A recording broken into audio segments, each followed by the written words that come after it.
Movie की शुरुआत में हम डॉक्टर स्ट्रेंज को एक खतरनाक क्रिएचर से लड़ते हुए देखते हैं। उसके साथ एक लड़की भी होती है और उसी को वो उस मॉन्स्टर से बचाने की कोशिश कर रहा होता है, पर उस मॉन्स्टर के आगे स्ट्रेंज की पावर कमजोर पड़ रही होती है और तब उस मॉन्स्टर को हराने के लिए स्ट्रेंज उस लड़की के पावर को ही छीनने लगता है।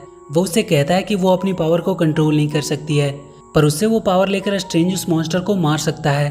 वो लड़की उसे ऐसा करने से मना कर रही थी क्योंकि उसके पावर को छीन लेने से वो भी जिंदा नहीं बचेगी, पर स्ट्रेंज उससे कहता है कि मल्टीवर्स को बचाने के लिए उसे उसकी कुर्बानी देनी होगी। पर तभी वो मॉन्स्टर स्ट्रेंज को पकड़कर ऊपर उठा देता है और उसे मारकर वहीं नीचे पटक देता है।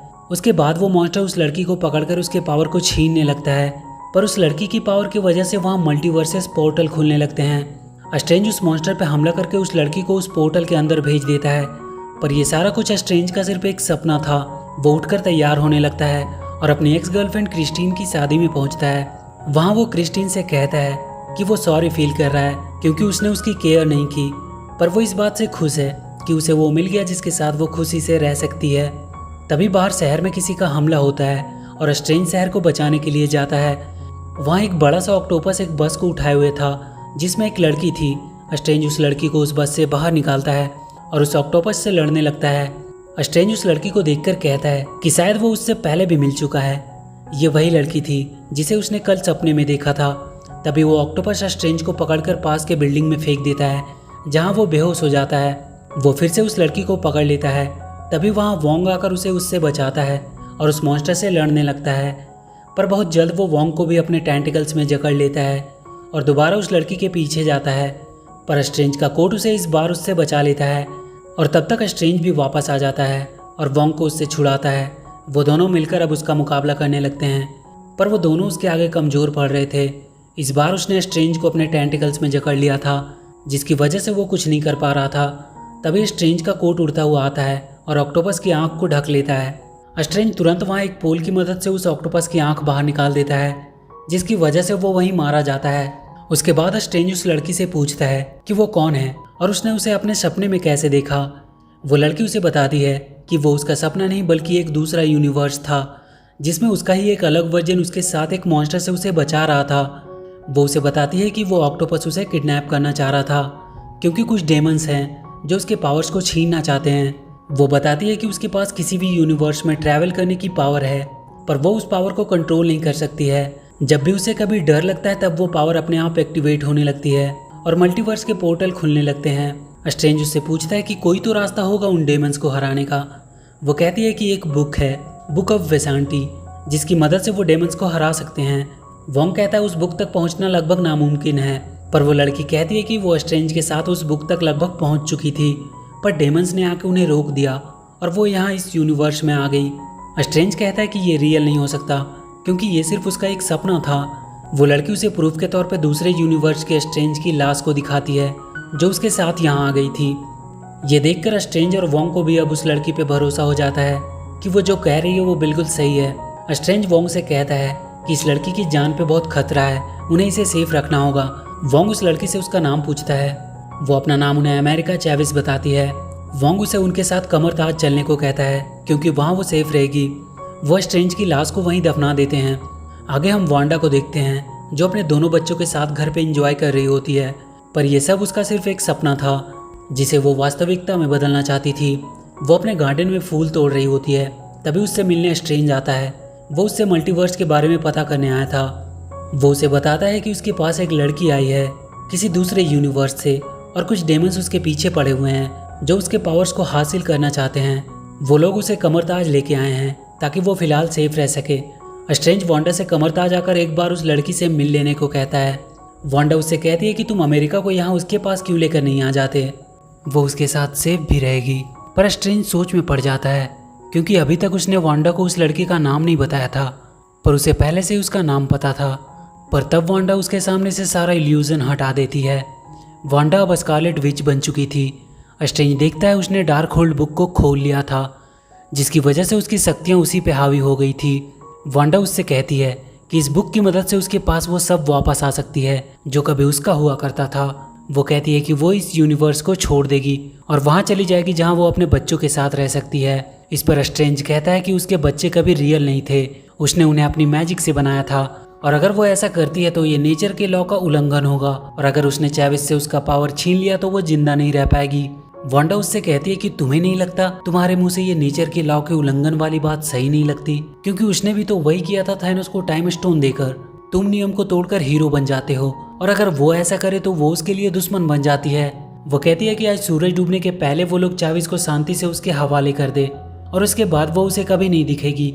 स्ट्रेंज कहता है कि क्या होगा अगर वो ऐसा नहीं करते। वो कहती है कि फिर उसे लेने वांडा नहीं बल्कि स्कारलेट विच आएगी। स्ट्रेंज कमर ताज जाकर वोंग को सारी बात बताता है। स्ट्रेंज सबसे कहता है कि अगर स्कारलेट विच को चैविस की पावर मिल गई तो वो पूरे मल्टीवर्स को गुलाम बना देगी। वोंग अपने सारे आदमियों को उसे रोकने के लिए तैयार होने को कहता है। सारे लोग कमर ताज की हिफाजत के लिए अपनी अपनी पोजीशन ले लेते हैं, और तभी कुछ देर बाद पूरे कमर ताज के आसपास काला धुआं उठने लगता है और वांडा उनके सामने आती है। स्ट्रेंज जाकर उससे बात करता है और उसे ये सब रोकने को कहता है, पर वो नहीं मानती है और स्ट्रेंज को अपने रास्ते से हट जाने को कहती है, क्योंकि वो अपने बच्चों के पास जाने के लिए वो किसी भी हद तक जा सकती है। वो स्ट्रेंज पे हमला करती है, पर उसके आगे कमर ताज के लोगों ने एक मजबूत शील्ड बना दिया था जिसपे वांडा का कोई पावर काम नहीं करता है। वो कमर ताज पे भी हमला करती है, पर हर जगह उन लोगों ने शील्ड बनाई हुई थी। वांडा अपनी दूसरी चाल चलती है। वो वहाँ एक आदमी के दिमाग में जाती है और उसे वहाँ से भागने को कहती है, जिसकी वजह से उनका शील्ड टूट जाता है, और उसके बाद वांडा वहाँ पे हमला करती है। कुछ देर तक वो सब वांडा के वार को झेलते हैं, पर बहुत जल्द वो सब उसके आगे हार जाते हैं। वो वहाँ सब कुछ तबाह कर देती है, पर तब तक स्ट्रेंज उस लड़की को बचाने के लिए उसे वहाँ से कहीं और छुपा देता है और खुद जाकर वांडा के सामने खड़ा हो जाता है। वो वांडा को मिरर इल्यूजन में फंसा देता है, जहाँ उसके पावर्स भी काम नहीं कर रहे थे, पर वो अपने रिफ्लेक्शन के थ्रू उन तक पहुँचने की कोशिश करने लगती है। स्ट्रेंज और वोंग जल्दी से वहाँ के सारे रिफ्लेक्शन वाली चीज़ों को ढकने लगते हैं, पर किसी तरह वांडा उन तक पहुँचने में सफल रहती है। वो उन सबसे कहती है कि चाहे वो कितनी भी कोशिश कर ले, वो उसे उसके बच्चों के पास जाने से रोक नहीं सकते। वांडा उन सबको बहुत सारे यूनिवर्सेस दिखाने लगती है जहाँ वांडा अपने बच्चों के साथ रह रही है। स्ट्रेंज कहता है कि जिस यूनिवर्स में तुम जाओगे वहाँ के वांडा का क्या होगा, क्या वो उसे उसके बच्चों के साथ रहने देगी? और स्ट्रेंज वांडा पे हमला कर देता है, पर उसके पावर वांडा के सामने कुछ भी नहीं थे। वो स्ट्रेंज को दूर फेंक देती है। वोंग को भी वो मारकर वहीं बेहोश कर देती है और चैविस को पकड़कर उसकी पावर को उससे निकालने लगती है। चैविस की डर की वजह से वहाँ किसी और यूनिवर्स का पोर्टल खुलने लगता है, और तभी स्ट्रेंज धक्का देकर चैविस को लेकर उस पोर्टल में कूद जाता है, और वो दोनों कई सारे यूनिवर्सेस को पार करते हुए एक यूनिवर्स के न्यूयॉर्क शहर में पहुंचते हैं। स्ट्रेंज चैविस से कहता है कि उन्हें यहाँ से वापस उनके यूनिवर्स में जाना होगा, पर चैविस कहती है कि वो पोर्टल खोल नहीं सकती क्योंकि उसके पावर पे उसका कंट्रोल नहीं है। स्ट्रेंज उससे कहता है कि उसका दूसरा वर्जन इस यूनिवर्स में जरूर होगा, वो शायद उसकी मदद कर सके, पर चैविस कहती है कि यहाँ उसका कोई दूसरा वर्जन नहीं है क्योंकि वो खुद उसी यूनिवर्स की है। वो कहती है कि वो स्ट्रेंज के दूसरे वर्जन को ढूंढकर बुक ऑफ वेसेंटी का पता लगा सकते हैं और शायद उसकी मदद से वो वांडा को रोक पाए। वो दोनों स्ट्रेंज के दूसरे वर्जन को ढूंढने निकल जाते हैं। वहाँ रास्ते में उन्हें एक मशीन दिखाई देती है जो लोगों की पुरानी यादों को वापस दिखाती थी। स्ट्रेंज उसमें देखता है जब वो क्रिस्टिन के साथ डेट पे गया था। उस दिन क्रिस्टिन ने उसे एक घड़ी गिफ्ट किया था। ये देखकर वो थोड़ा इमोशनल हो जाता है। चैविस भी अपनी यादों को देखती है जिसमें उसके साथ उसकी दोनों मॉम्स होती है, पर उसकी डर की वजह से वहाँ कई सारे मल्टीवर्सेस पोर्टल खुल जाते हैं जिससे उसकी मॉम्स किसी और यूनिवर्स में चली जाती है और वो किसी और में। स्ट्रेंज उससे कहता है कि एक दिन वो जरूर अपनी मॉम से मिल पाएगी। वो दोनों बात करते हुए स्ट्रेंज के घर के पास पहुँच जाते हैं। उन्हें वहाँ डॉक्टर स्ट्रेंज की स्टैचू दिखाई देती है जिसपे लिखा होता है कि वो थैनोस से लड़ते हुए मारा गया। तभी वहाँ उन्हें कालमोडो दिखाई देता है जिसने स्ट्रेंज को पहली बार कमरताज पहुँचाया था। वो स्ट्रेंज को अपने साथ अंदर लेकर जाता है। स्ट्रेंज उसे चैविस और अपने बारे में सब कुछ बताता है। वो उसे बताता है कि वांडा ने डार्क होल्ड की पावर को हासिल कर लिया है, इसलिए उसे रोकने के लिए उन्हें उसकी मदद चाहिए। कालमोडो उन्हें बताता है कि उनके यूनिवर्स में भी डार्क होल्ड है जिसकी पावर से कोई भी इंसान अपने कॉन्शियस को किसी और यूनिवर्स के अपने दूसरे वर्जन में प्रोजेक्ट कर सकता है और उसकी बॉडी को पोजेस करके अपने तरीके से इस्तेमाल कर सकता है। ये पोसेशन परमानेंट नहीं होता है, पर इससे वो उस रियलिटी में काफ़ी डैमेज कर सकते हैं। और अभी तक जो भी क्रिएचर चैविस का पीछा कर रहा था वो हो सकता है कोई और नहीं बल्कि स्कारलेट विच ही हो, और इस पोसेशन को वो ड्रीम वॉकिंग कहते हैं। स्ट्रेंज उससे बुक ऑफ वेसांटी के बारे में पूछता है, पर उसे चक्कर आने लगता है।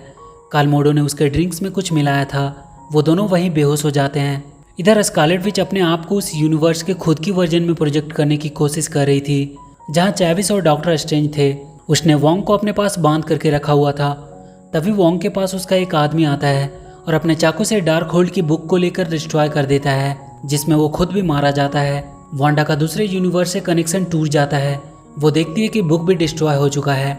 वो गुस्से में वोंग को मारने लगती है और उससे डार्क होल्ड की स्पेल पूछने लगती है, क्योंकि वो सॉर्सरर सुप्रीम था और उसे इसके बारे में पता था। वो कमरताज के लोगों को मारने की धमकी देकर उससे वो स्पेल पूछती है। वोंग उसे बता देता है कि डार्क होल्ड सिर्फ एक कॉपी थी जिसमें वो स्पेल लिखे हुए थे, पर उसका असली पावर वांडा कोर में है, पर वहाँ तक आज तक कोई पहुँच नहीं पाया है। पर वांडा उससे कहती है कि ऐसा करने वाले वो लोग पहले होंगे। इधर स्ट्रेंज की जब आँख खुलती है तो वो अपने आप को एक ग्लास सेल में पाता है। चेविस भी उसके बगल वाली सेल में थी। वो देखता है कि वहाँ क्रिस्टीन है। वो उसे बताती है कि वो लोग उसके लैब में रिसर्च पर्पस के लिए लाए गए हैं, क्योंकि वो किसी और यूनिवर्स से आए हैं, इसलिए वो लोग उसकी पूरी जांच करना चाहते हैं। तभी वहाँ कार्ल मोडो आता है और उससे कहता है कि वो लोग उसे इल्यूमिनाटी के सामने पेश करने के लिए ले जा रहे हैं। स्ट्रेंज को समझ नहीं आता कि इल्यूमिनाटी क्या है। वांडा वोंग को लेकर वांडा कोर पहुंच चुकी थी। वहाँ वो एक टूटे हुए खंडर में पहुंचते हैं। वोंग बताता है कि यही सबसे पहले एक डेमन ने उस पावर को हासिल किया था और फिर बाद में उसे डार्क होल्ड बुक में लिखा गया। वांडा वहाँ लाइट जलाने लगती है। तभी 4 बड़े मॉन्स्टर उनकी तरफ बढ़ते हैं, पर वो सब वांडा के आगे अपने आप को सरेंडर कर देते हैं। ऐसा लगता है वो लोग उसका ही इंतजार कर रहे थे। इधर स्ट्रेंज को इल्यूमिनाटी के सामने पेश किया जाता है। वहाँ हम कैप्टन कार्टर को देखते हैं। कुछ और भी सुपर हीरोज वहाँ थे, जैसे कि ब्लैक बोल्ट, मिस मार्बल और फैंटास्टिक 4 के रीड रिचर्ड स्ट्रेंज से कहता है कि उसका उनके यूनिवर्स में आना किसी खतरे से कम नहीं है, क्योंकि उसके पीछे कई मुसीबतें भी साथ आ सकती है और उसने नेचर के लॉ को भी तोड़ा है। उन लोगों ने इल्यूमिनाटी को बनाया ताकि डिफिकल्ट डिसीजन ले सके, इसलिए आज वो डिसाइड करेंगे कि उसके साथ उन्हें क्या करना चाहिए। स्ट्रेंज उन्हें बताता है कि उनके ऊपर बहुत बड़ी प्रॉब्लम आने वाली है, स्कारलेट विच के रूप में। रिचर्ड उसे बताता है कि ड्रीम वॉकिंग को लेकर स्कारलेट विच से उनके लिए ज़्यादा खतरा उसके यूनिवर्स का डॉक्टर स्ट्रेंज था। वो उनसे कहता है कि क्या वो स्ट्रेंज जो थैनोस से लड़ता हुआ मारा गया। तभी वहाँ चार्ल्स आता है और कहता है कि इसे सच्चाई बता देनी चाहिए।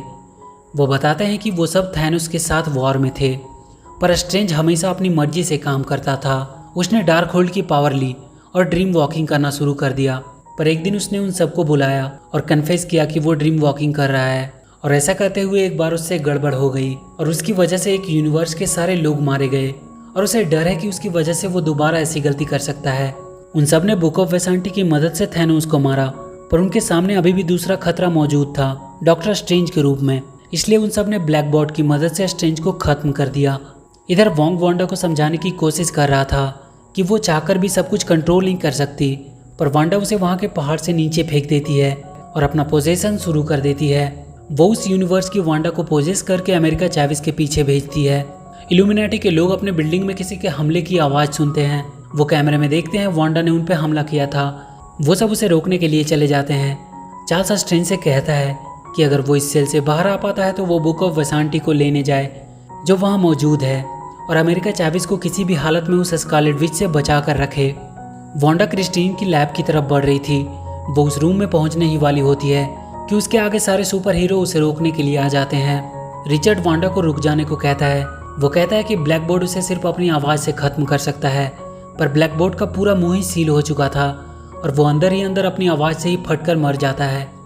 वो रिचर्ड को भी एक झटके में ही मार डालती है। कैप्टन कार्टर और मिस मार्बल उस पर हमला करती है। वो दोनों एक साथ उस पर हमला करके उसे रोकने की पूरी कोशिश कर रहे थे। कैप्टन अपनी शील्ड से उस पर हमला करती है, पर वो उसकी शील्ड को पकड़कर जोर से उसी की तरफ फेंकती है और उसकी वजह से वो भी मारी जाती है। अब मिस मार्बल सिर्फ अकेले ही बची थी। वो अपनी पूरी ताकत के साथ उस पर हमला करती है, पर उसकी पावर को भी वांडा कुछ ही देर में खत्म कर देती है और वो दूर जाकर गिरती है। वो तुरंत उस पर एक बड़ा सा स्टैचू गिराकर उसे भी मार देती है। स्ट्रेंज अपने आप को सेल से बाहर निकालने के लिए मोडो को उकसाता है और वो जैसे ही उसे मारने सेल के अंदर आता है, स्ट्रेंज उसे हराकर वहाँ से बाहर आ जाता है। इधर क्रिस्टीन चेवी को सेल से बाहर निकालने की कोशिश कर रही थी, क्योंकि वो सेल जाम हो चुका था। वो उस ग्लास को तोड़ने की भी कोशिश कर रही थी। तभी एक पंच से चेविस उस ग्लास को तोड़ देती है, पर तब तक वांडा वहाँ आ चुकी थी। तभी उसे रोकने वहाँ चार्ल्स आता है और उसके दिमाग से स्कारलेट विच को निकालने की कोशिश करने लगता है, पर स्कारलेट विच उस पर भी हावी हो जाती है और उसकी गर्दन मरोड़कर उसे भी मार देती है। तब तक अमेरिका और क्रिस्टीन वहाँ से भाग जाते हैं। भागते हुए उन दोनों को स्ट्रेंज मिलता है।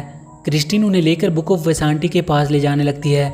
वो लोग एक टनल के थ्रू जा रहे होते हैं और उनके पीछे वांडा आ रही होती है। स्ट्रेंज किसी तरह से वांडा को वहीं टनल में दबाकर फंसा देता है और वो लोग एक गेट के पास पहुंचते हैं जिसे सिर्फ डॉक्टर स्ट्रेंज ही खोल सकता था। वो उसे खोलने की कोशिश करता है, पर उससे वो खुलती नहीं है। क्रिस्टीन उसे स्ट्रेंज की घड़ी देती है जिसकी मदद से वो उस गेट को खोल लेता है। वो जगह स्पेस और यूनिवर्स के बीच के गैप का जंक्शन था।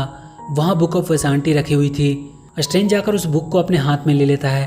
तभी चैविस को वांडा अपनी तरफ खींचती है और वो अपने पावर से बुक ऑफ वेसांटी को भी डिस्ट्रॉय कर देती है। वो चैविस को पकड़कर उसकी पावर को निकालने लगती है और फिर से चैविस की डर की वजह से वहाँ मल्टीवर्सेस पोर्टल खुल जाते हैं जिसमें वो स्ट्रेंज और क्रिस्टीन को फेंक देती है और उसके बाद वो एक पोर्टल खोलकर चैविस को स्कारलेट विच के पास भेज देती है और इसके बाद स्कारलेट विच वांडा से अपना पोजीशन हटा लेती है। वांडा को जैसे ही अपना ध्यान आता है वो अपने बच्चों के पास भागती है और इधर स्कारलेट विच चैविस को उठाकर बीच में रख देती है। क्रिस्टीन और स्ट्रेंज एक ऐसे यूनिवर्स में पहुंच जाते हैं जहां कई सारे यूनिवर्स आपस में कोलाइड कर रहे थे। वो दोनों उस यूनिवर्स के डॉक्टर स्ट्रेंज से मिलने जाते हैं। क्रिस्टीन को स्ट्रेंज बाहर ही छोड़कर अकेले ही उससे मिलने उसके घर जाता है। वो उससे मिलकर अपने बारे में सब कुछ बताता है और अपने यूनिवर्स जाने में उसकी मदद मांगता है। वो देखता है कि उसके पास डार्कहोल्ड की बुक है। वो स्ट्रेंज वहाँ से नीचे क्रिस्टीन को देखता है और उससे पूछता है कि क्या तुम क्रिस्टीन के बिना खुश हो, क्योंकि वो तो नहीं है। और तभी उसकी तीसरी आंख खुलती है। वो कहता है कि वो उसे डार्कहोल्ड बुक यूज करने देगा पर उसके बदले में उसे क्रिस्टीन उसे देना होगा। स्ट्रेंज उस पर हमला करने लगता है और वो दोनों वहाँ एक दूसरे से लड़ने लगते हैं और डॉक्टर स्ट्रेंज के एक वार से वहाँ का स्ट्रेंज खिड़की को तोड़ता हुआ नीचे जाकर रॉड पे गिर जाता है और वहीं मारा जाता है। डार्कहोल्ड की बुक स्ट्रेंज को मिल चुकी थी। इधर पहाड़ से गिरकर वोंग भी मरा नहीं था, वो एक पत्थर पे अटका हुआ था। वो उठकर वापस ऊपर चढ़ने की कोशिश करता है जहाँ वांडा चैविस की पावर्स को निकालने की कोशिश कर रही थी। स्ट्रेंज डार्कहोल्ड की मदद से देखता है कि वांडा अपने मकसद के काफी करीब है और तब स्ट्रेंज ड्रीम वॉकिंग करने का सोचता है। वो क्रिस्टीन से कहता है कि वो उसकी बॉडी की हिफाजत करे जब डेमन सोल उस पर हमला करेंगे। स्ट्रेंज अपने यूनिवर्स के मरे हुए डॉक्टर स्ट्रेंज पे अपनी पोजीशन करता है जिसे उसने गाड़ दिया था। वो मरा हुआ स्ट्रेंज फिर से बाहर निकलकर खड़ा होने लगता है और उसे वो वेंडाकोर तक पहुंचा देता है।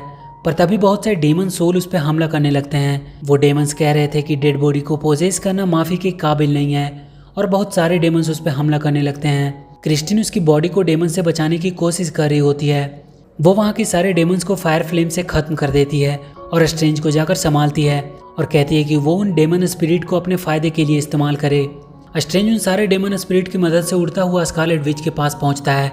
वहाँ के चारों मॉन्स्टर स्ट्रेंज पे हमला करने के लिए आगे बढ़ते हैं पर नीचे से वोंग एक को खींचकर वहाँ से नीचे गिरा देता है और बाकी तीनों को भी स्ट्रेंज उस पहाड़ से नीचे गिरा देता है।